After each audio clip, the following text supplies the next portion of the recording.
हमारे सहयोगी प्रशांत मौजूद हैं जो आंकड़ों के साथ हैं। प्रशांत, 5 जिलों में देखिए वोटिंग हो रही है, कई जगहों से हिंसा की खबरें भी सामने आ रही है। जरा आंकड़ों से आप समझा पाए कि ये फाइट कितनी टफ है।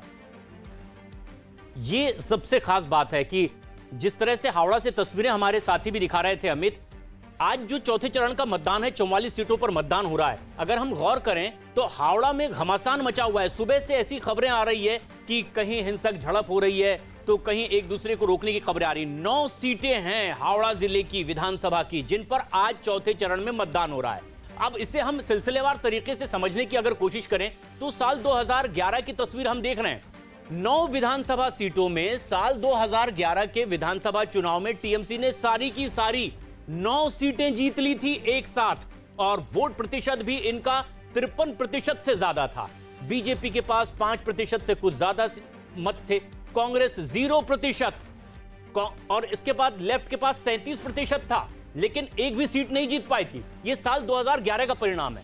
अब जरा आप गौर करें इन आंकड़ों पर और अगले विधानसभा चुनाव पर। साल 2016 के विधानसभा चुनाव में क्या हुआ पश्चिम बंगाल के इस हावड़ा में, जहां 9 विधानसभा की सीटें हैं, टीएमसी ने 9 सीटें जीत ली थी। 50% से ज्यादा वोट बैंक इनका बरकरार था। लेफ्ट के पास 26। बीजेपी अब 2016 के विधानसभा चुनाव में 12% से ज्यादा, तकरीबन 13% वोट के साथ दिखाई दी थी। सीटें भले ही नहीं जीत पाई थी, लेकिन अब इसका उत्साह आखिर क्यों बढ़ा? तो वो तस्वीर बनती है साल 2019 के लोकसभा चुनाव से। यहां आप देखिए, टीएमसी के पास 8 विधानसभा सीटों पर बढ़त बरकरार थी। ऐसे में जबकि 2019 के लोकसभा चुनाव में माना यह जा रहा था कि मोदी लहर है, बीजेपी सिर्फ एक विधानसभा सीट पर बढ़त बना पाई थी 2019 के लोकसभा चुनाव में भी, और 8 सीटों पर टीएमसी बरकरार थी।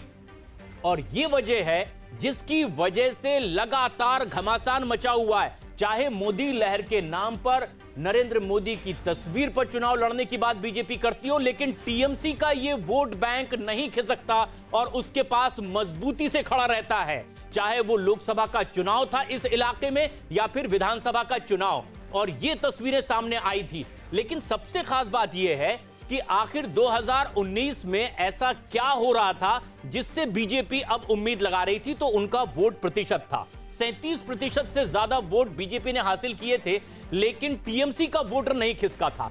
यह सबसे बड़ी बात है कि इसे टीएमसी का गढ़ आखिर क्यों कहा जाता है। जब देश भर के अलग अलग इलाकों में बीजेपी का वोट प्रतिशत बढ़ा, विधानसभा सीटों में बढ़त उसे मिली, ये वो इलाका था जहां टीएमसी ने अपनी बढ़त बरकरार रखी थी नरेंद्र मोदी की लहर के बावजूद। और इसीलिए इतना बड़ा घमासान हो रहा है। और आज लगातार कुछ ऐसी खबरें आ रही है कि कहीं टकराव की स्थिति बनी हुई है तो कहीं आरोप प्रत्यारोप की भी। इसके अलावा भी कुछ और ऐसे जिले होंगे जिनकी तस्वीरें हम आप तक पहुंचाएंगे, उनका इतिहास भी मैं रोक रही हूं आपको। इस बीच एक बड़ी खबर आ रही है, कोरोना से जुड़ी हुई ये बड़ी खबर। कोरोना ने अपने सारे रिकॉर्ड तोड़े हैं।